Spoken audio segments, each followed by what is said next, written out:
Timing wise, right? I'm super bad at these timings. I think these are the two videos that I made recently. 2 weeks ago, I create this video that say Magnificent 7 are not overvalued. Then last week, I created another video, stocks all-time high. Wow, it's like, this bull, portfolio went up. Then he thought that he's like a genius, right? Then I think explicitly in the latest video, the one that says stocks all-time high, right? I say, don't sell. Even market all-time high, don't sell. Just hold. We know that market will be volatile. We know that market can drop any point of time, but please don't sell. The moment I say that, right, then market straight away, boom, drop a lot or drop a little bit. That one really depends on which stock that you own. But let's take a look at the market first, okay? Let me cover the material. So this is like 1 week changes. So you can see companies like Nvidia dropped by 7.1%, Meta dropped by 4.1%, Tesla also dropped by 5.9%. So quite deep now, if especially talking about like just short term, right? Within 1 week, this kind of changes. Let's look at individual stocks, right? Because some of the individual stocks actually drop a lot more. Arista Networks dropped by 15.6%. Then Nebius, wow, this one,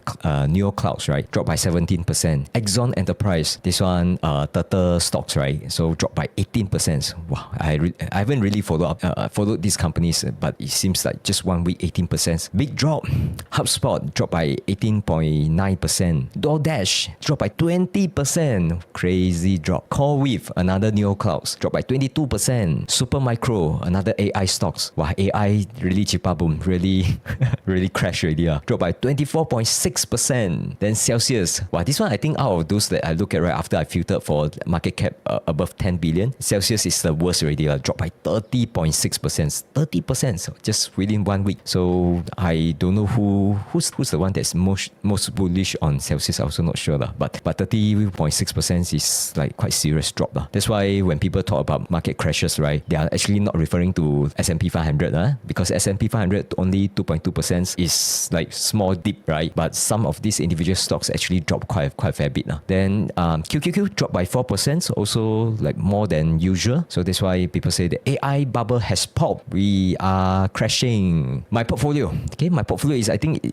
between S&P 500 and QQQ dropped by 3.33%. But let's say if we zoom out, right, at least for this year, my portfolio is still up by 18.8%. So still a good rally. We don't know whether this is going to be U-turn and then suddenly wipe out this entire 18.8%, right? Who knows, right? All this can happen. In any given year, market can drop by, let's say, 10, 15, 20%. All those are, it happened in the past, so it will happen in the future for sure. We just don't know, like market timing-wise, it's too difficult to time, right? But we need to be aware that all these are possible. Now I'll try to scare you. So I think the reaction from the market is this, right? Why is it going down? When the market keep rallying, people is like, oh, nothing. But suddenly just a dip, right? Wow, people freak out, right? Especially all these news also come up with articles say that, oh, AI pop, all these things. So sometimes you can feel it, even though it is like a small dip out of this long rally, right? You can still feel the fear, right? So I think this is quite normal. We are all human. We all have emotions. Let's cover some of the companies first. Okay, the first one, some good news, right? Coming from Elon Musk. Tesla, finally, they went through their board meetings and then shareholders approved Elon Musk's 1 trillion pay plan with over 75% voting in favor. So yes, last week I also mentioned that if you have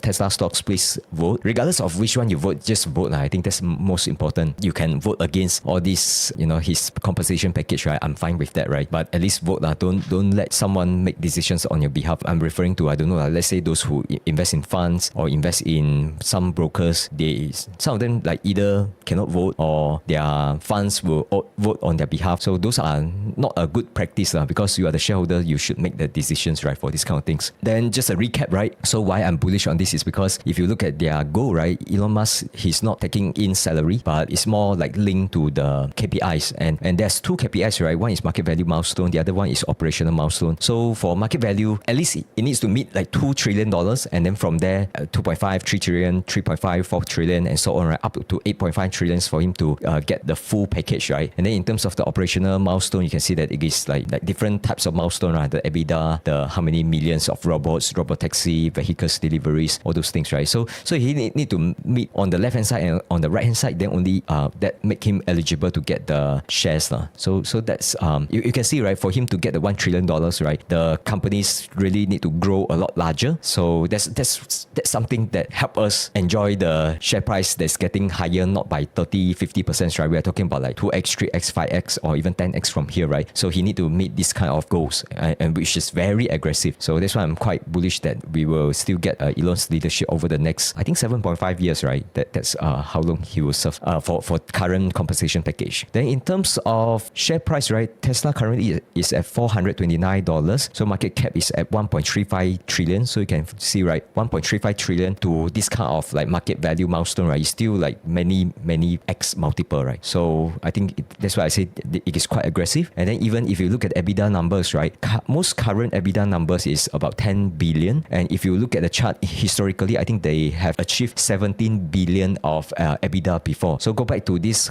compensation structure, right? Even let's say EBITDA number of 50 billions, right, is still 3x from their peak, which was 2022, right? So it's still aggressive goals in my opinion. That's why I'm fine to give him like 1 trillion, right, as a shareholders, right? Let's say if he really able to meet all these goals. So I'm perfectly happy with this outcome. So that's Tesla. Let's cover the other one. Nvidia down by 9.6% based on this chart here. I think this is from Monday opens. So quite a big drop here. And then if you look at the ranking, right, still Nvidia is still number one, 4.6 trillion. You all know that it hits 5 trillion, then now back down to 4.6 trillion, right? But still number one in the ranking here in terms of the market cap. So in terms of the news coverage, right? So I think this one is the key one because there's this headline that stated, Jensen say, China will win AI race with US. This is the headlines news. You can pause here to read all the details. This is put out from FT articles. Basically, he just say that, okay, because China, they have so many engineers working on AI, and then Huawei chips is actually quite good. And then the government also have very good policy, very friendly policies for all these AI companies in terms of like providing them cheap energy and so on, right? So China is going to win. Whereas for US, because there's so much regulations, 50 states, 50 different regulations for AI, and then energy very hard to procure, and so on and so forth, right? So it's not friendly to the AI companies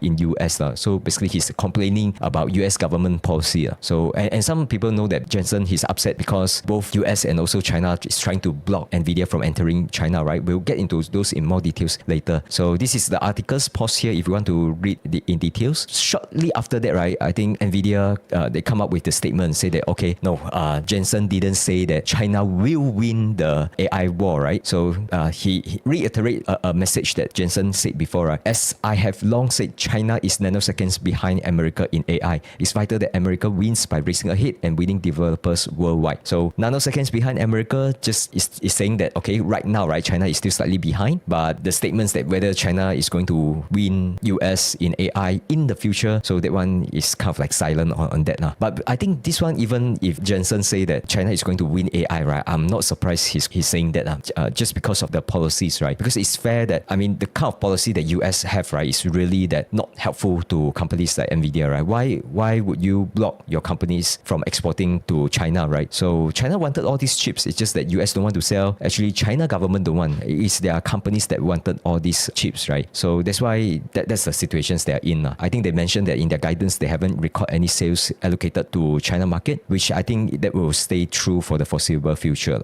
Then I think shortly after that, there's this news come out, right? Say that US to block Nvidia sale of scaled down AI chips to China, the information reports. I think this is talking about the B30A chips. So I think when the stock price rally, I think there's this optimism. Market seems to think that they are able to export after Trump's visit to Asia, right? So then I think now that news or that speculations kind of cool down already. So I think for now, no Nvidia chips to China. Then at the same time, this is also quite a recent news this week, right? China bans foreign AI chips from state-funded data centers, sources say. So this is not like China government banned the entire like Nvidia chips to get into China for all companies. It just say that, let's say if you get some sort of all this state funding, right, in the forms of, I think, energy and so on, right, as long as you get monies from the government, then you cannot buy foreign AI chips. You have to buy from Huawei or some other Chinese AI chips. So I think this is also something new, which is not surprising, right? Because if you are China government, you also wanted to help your own industry, right? Which is company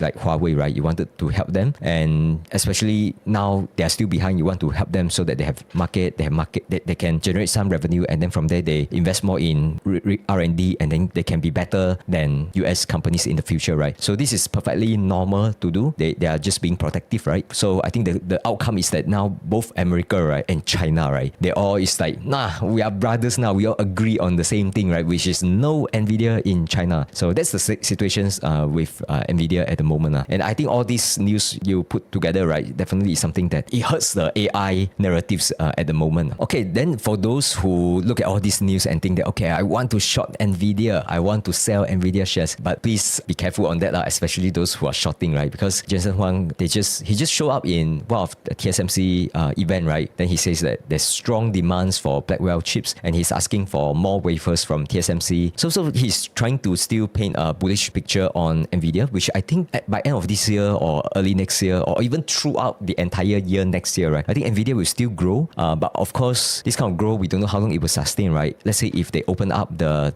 market for China, then of course it can sustain for even longer, right? But now it seems that China market is kind of close to them, so that's why definitely not good for the company, but at least for the near future, still not a big concern here now. So basically, this is talking about like, okay, he's asking for a lot more wafers, still growing, and then Jensen also thanked TSMC for supporting them. Without TSMC, there's no Nvidia. All these are true, right? Because I think these fabless companies, they all depends on TSMC a lot, right? And I'm happy to be TSMC shareholders as well as Nvidia shareholders. I think my fellow companies, they're all working hard, working corporate together, right? In order to come up with good products. Definitely very bullish on both companies here. Okay, then I'll just, before we go into big tech's earnings, right? So I know that let's say if your portfolio just gonna crash big time, right? And then you are concerned with all this bubble pop, right? I think if you focus on nothing at all and the research or your coverage on what is happening on the market is just number one, your portfolio, the share price, number two, news article, and then I'm sure that you are feeling worried at the moment, right? Because whether you are looking at portfolio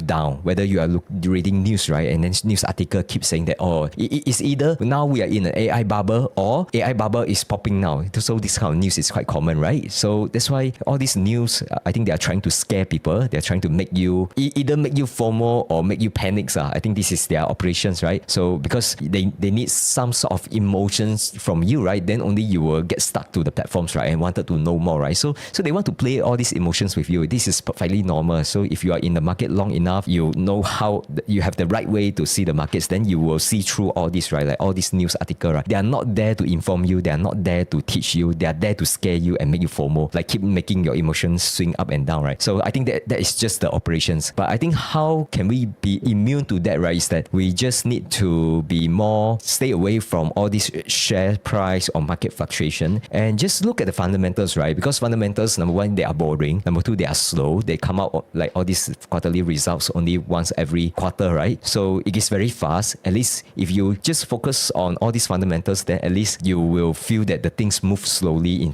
instead of this all this FOMO and panic up and down. So for now, because last week I didn't cover all these big tech earnings, right? So I will just take a very high overview on their revenues and also their operating income, just to give you a feel that actually the market is fine. Like all these companies, right, in terms of especially the big tech, right, they're all fine. So let's take a look, right, in terms of like all these numbers. Start from Apple, right? Apple revenue is $102 billion in just one single quarter, and this is not even the strongest quarter because we are talking about Q3 quarter, right? And they already gave their guidance for Q4 quarters, and they say that Q4 quarters will be a growth year, right? Because of the demand that they can see, right? So I think they will definitely beat 124 billion for Q4 next quarter release. So they also contributed to their revenues this round, right? So that's definitely good. Aside from being shareholders, I'm also customers, right? So but year over year growth is 8%. So for Apple, 8% is quite decent already, because in some year, right, if you just look at all this chart, right, even you look at it is not like a high growth companies, right? Because their growth is definitely slowed down already. It is a mature companies for Apple, right? So that's 8% is quite decent. And then if you look at their operating incomes, is up 10%. So I think next quarter the margin is definitely good for them, right? So probably they will hit like, I don't know, maybe 46 billion operating income next quarter, right? I think definitely good picture for Apple. Then in terms of Microsoft, every time I look at Microsoft revenues, right, like 77.7 billions, it's just like every quarter they don't have like the yearly cyclical one. Every quarter is like almost like a smooth going up quarters, right? And if you look at year over year growth, right, it's 18%. That's quite decent growth rate, right? 18%. And then if you look at their operating income, it's like up 24%. That is also another crazy operating income growth, right? 38 billions of operating income just in one quarters. Microsoft is really fantastic, right? I think these characteristics of going up, right? Some those who like to speculate, they don't like to own Microsoft because it's like so boring, right? Just smoothly go up. But for long-term investors, fundamentals, right, you would definitely love companies like Microsoft just because of how like the mode together with their financial numbers all looks very fantastic. For Amazon, revenue number is up 13%, and then for their operating income, actually their operating income is 17.4 billion, but I don't know why this Coifin they didn't extract the number correctly. It's showing some growth here, right? But actually operating income is kind of flat for Amazon. But for Amazon, I think similar to Meta, there's some concern in terms of how much they're going to spend on their capex, right? So maybe free cash flow might be more problematic because of the needs to spend. So that's on Amazon. Then for Google, so Google and Microsoft, these two numbers are super good, right? So Google revenue up by 16%. So right now revenue is already at $102 billion. And then for operating income, it is only up by 9.5%. But the 9.5% is because they have this 3.5 billion charge related to the European Commission's fine. So they're paying fine there. So their operating income was affected. If you assume that this fine is like one-off, right? Excluding this fine, the operating income increased by 22% if you exclude this fine. So 22% increase is really fantastic, right? Similar to like Microsoft. Then lastly, Meta revenue up by 26%. This one you have to give it to them, right? They just mentioned that they keep using AI. Now their AI models, right, is getting larger. So it's not just like those very niche area and just optimized locally, right? Now they even look across their different apps, right? Different platforms and have a larger models that give you even better recommendations that make you hook up and then spend more time on their platforms and then better ability to influence your buying decisions. They're essentially making you really addicted to the platforms and spend more time and spend more monies. And that's how they monetize it, right? Is by selling their ads to the advertisers, right? So, and these things, right? Just look at how much it increased, just shows that the effectiveness is there, right? And some more, the other thing is that market is good, right? Because there's no recession at this moment. People are still spending. Advertisers are still spending for advertising. All is good up until now. So I don't want to predict the future, right? I know that there are people that talk about recessions for even like 1 to 2 years, right? Still, they are wrong in terms of the timing, right? That's why you need to look at all these things to determine whether the company's strategy is working or not, the market, whether it's good or not. To me, 26% growth just means that all these are still good, right? But of course, there's some concern in terms of how much they're going to spend. But in terms of the financials number, they looks fantastic. And then operating income's also up by 18%, right? This is also good numbers here. So that's all on my sharing. See you in the next one. Bye-bye.